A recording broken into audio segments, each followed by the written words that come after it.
These are the top 5 mistakes I still see first-time homebuyers making even in 2025. Let's make sure you don't fall into them. I'm Kyle Wong, licensed realtor here in Colorado, where we break down real estate topics as if you're talking to a friend. So if you're buying your first home, these mistakes could cost you thousands or even worse. It could kill the deal. So let's get right on into it. So this is a really important topic, and I think as a first-time home buyer, the mentality is it's a lot of money. It's something that I've been told is important.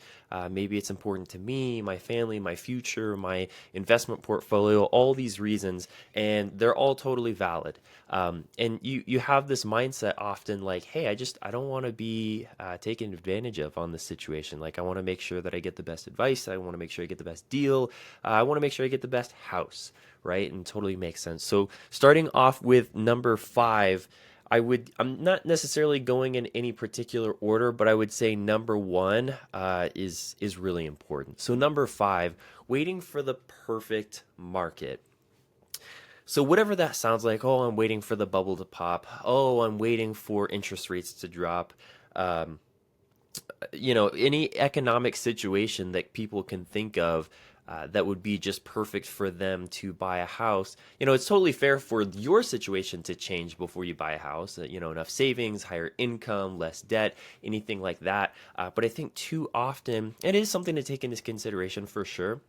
But too often people bank basically their investment plan, their home buying timeline on the circumstances. And I would highly recommend not doing that. The biggest one for me is, oh, I'm waiting for house prices to drop, right? I'm waiting for the bubble to pop. Well, people often quote the crash of 2008, right?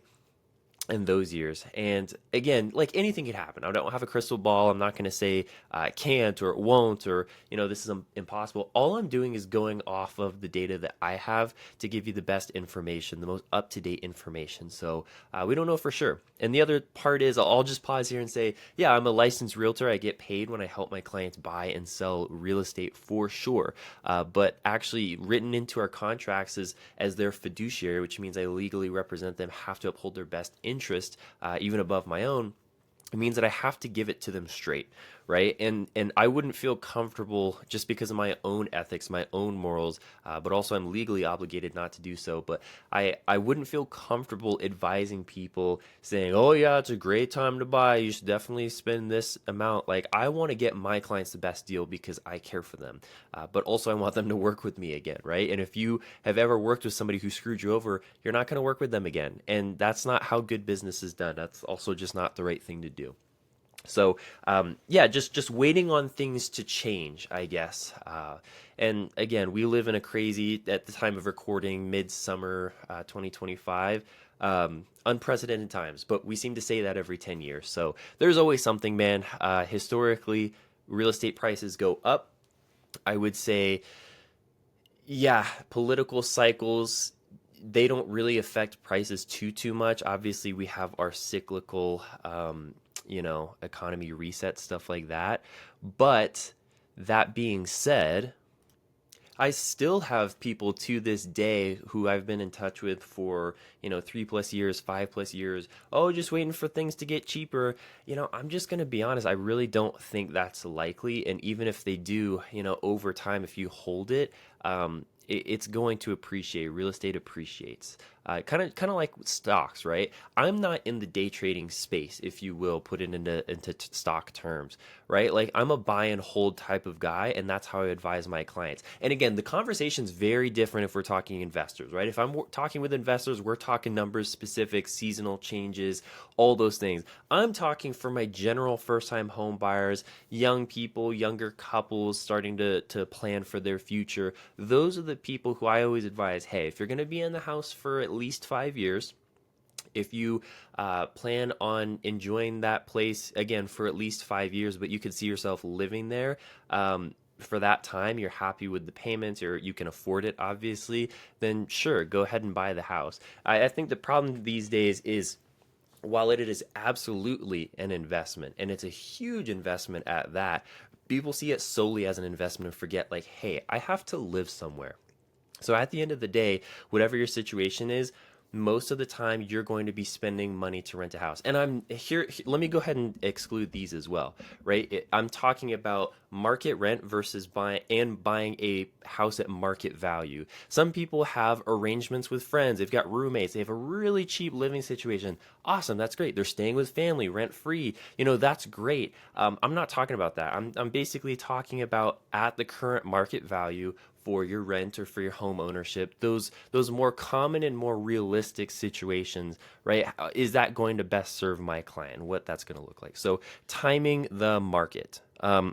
Number four, being too picky for your budget. So typically, with first-time home buyers, again, usually younger people don't have a ton of money saved up. And a lot of it is just due to, being younger, you typically just don't have the income that older people do, or have the down payment saved up. If you do, that's awesome. But often older people as well just have another home's equity to roll into that purchase, right? So with first time home buyers, you're just on a little bit tighter of a budget. And so when you're going in and saying, well, I need a single family in the nicest neighborhood with at least 12 bedrooms, yeah, I don't know, man. Maybe you should stop there and stop before you say you need two indoor pools, right? Like you have to be realistic. And so, again, not saying buy something that you don't love. And I keep saying 5 years because generally 5 years is where you'll break even on a house if you were to move and to sell it. So I say at least 5 years. Again, it's an investment, but I wouldn't see it as just that.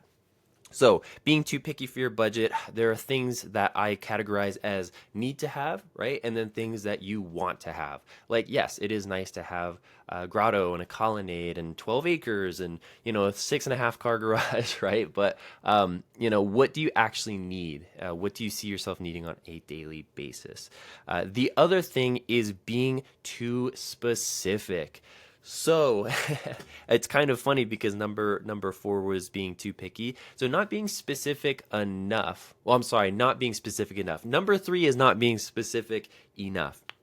So when people come to me, usually newer buyers, sometimes this happens in, anywhere along the timeline, but when people come to me and they're just like, oh, hey, like I'm interested in getting a house somewhere. Oh, cool. Like what area are you looking in? Oh, I don't know. Like anywhere you think is good. I'll just back up and say this first and foremost, like it's not my house, it's not my money, it's not my life that's being lived there, right? So it's not about me. I'll give you my opinion, professional opinion about things, and then of course I'll show you the data to back up and substantiate other things like price and all that stuff. But it's your house, right? You have to be the one to pick it. So, not being specific enough about areas, about particular price ranges, like, oh, I'd be willing to spend this. Well, what do you want to spend? Does that mean it has to be a perfect house for this price? Or, would you really rather keep it under a lower price and just sacrifice some of the things you maybe wanted, right? The other thing I see people not being very specific on is just what they need. Like, what do they actually use the property for? Especially as we do a lot of land deals and people say, maybe it's a ski cabin, vacation. I'd short term rent it out in the off seasons, but, I maybe I'd live there full time. So which is it, right? Is this a ski cabin that you would rent in the off season, or is this a place you would live full time? Like two very different use cases. And same for people with houses. Like, do you need 3 bedrooms, or could you do with 2 bedrooms and an office, or a den, or a finished basement, or something like that, right? Are there architectural restrictions? Are there certain styles that you just have to have? Hey, I love this neighborhood because it's mid-century modern. I need to know what you want, and the more you communicate with me, the more I know about you, the more I can help you with things like that. So the other big thing is, as you tend to go up in price range and you have a little bit more freedom in that area, is lifestyle, right? Are you guys a very active community? Is this a place where you're going to be out and about a lot, walking dogs, riding bikes, hiking, skiing? Or is it just like, hey, I just need the right space. I don't really care too much about what it is, but like, you're a professional, you need a recording studio, you need some stuff that's specific to you and your needs in the house. That's very important. The number two big reason, big mistake I see first time home buyers making is, and the reason why I specify first time home buyers on this one is because after you make this mistake once, you do not make it again. Number two is not hiring the right agent and lender. And again, this is where, oh, big sigh, the real estate agents talking about who to hire. Hey, I fully understand there are great agents out there, people more experienced, people smarter than me, people more creative, all of these things. And I want you to work with who you can trust will do the best job, who will do the best job, but also people that you just click with. That's why one of my word tracks for working with buyers or sellers at listing consultations is just say, hey, no pressure. Part of this is me just seeing if we're going to be a good fit. And that goes both ways, right? Some clients I just don't click with, and that's fine. But hiring the right agent, because here's the thing, you need to have an agent that's knowledgeable, because what they're going to do is all the market research. They're going to do the heavy lifting for negotiations, making sure you're getting the best deal, but then your lender is going to be the one putting it all together and making sure that it's actually possible. If you're a first-time home buyer that's paying all cash for a home, that's a great place to be in. But for the most part, people are financing, especially for their first home, and they need a lender that's competent, that knows the best programs, that's up to date on the newest laws, regulations, rules. Everything's always changing in that arena. And especially if this is a very budget conscious first time home buyer that has real specific needs in a very competitive market, you got to have every edge that you can get when it comes to submitting offers and making sure that it's feasible for you while also getting the type of product that you need. Very important. And then number one, are you guys ready? It's super, I don't want to say lame, but I think it's an overlooked one. I think oftentimes real estate agents and lenders always say, oh yeah, it's possible. Like no matter what, like buying a house is easier than ever. There's always something you can do. And that's true. You can get creative. You can do certain things. But truth be told, when it comes to buying a house, the number one biggest issue I see is simply not saving up enough, right? Like I said, when it's your first house, you don't have equity to roll into it. Usually, first-time home buyers have a lower income and not as much for savings for things like this. And so, saving up money for more than just a down payment, and again, this goes into personal finance, but you have the down payment. You obviously have your payments for your house, right? But then you have things like maintenance, repairs, anything that came up during the inspection that you want to take care of. If you want to go out that Friday to celebrate closing on your first house, which is so exciting, right? If you have an emergency, you need an emergency fund, you need 3 to 6 months savings, all those things. Buying a house absolutely is possible, but the worst thing that could happen is to buy a house and then not be able to either afford it or just not ever be comfortable to do what you want after you buy the house. And again, most people are spending their money on rent. Mortgages tend to be comparable-ish, give or take a little bit here and there. But yeah, just save up a lot of money. Yeah, save up a lot of money. Talk to your agent, talk to your lender, get a good game plan, because that's the whole purpose of hiring professionals is they know the ins and outs, they know the most recent, top information, I guess you could say, and they're going to be able to advise you on the best strategies and game plans for what to do. So yeah, those are my top 5 problems I see first-time home buyers mistakes running in. Oh my gosh, these are the top 5 mistakes that I see first-time home buyers making. And yeah, I don't want that to be you. Like I said, it could cost you a lot of money. It could kill a deal.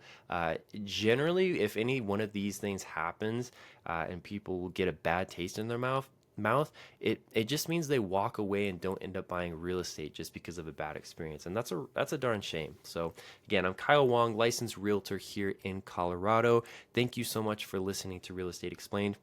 If you have any questions, you want any guidance, advice, buying your first home or your 1,000th home, connect with me using the link below.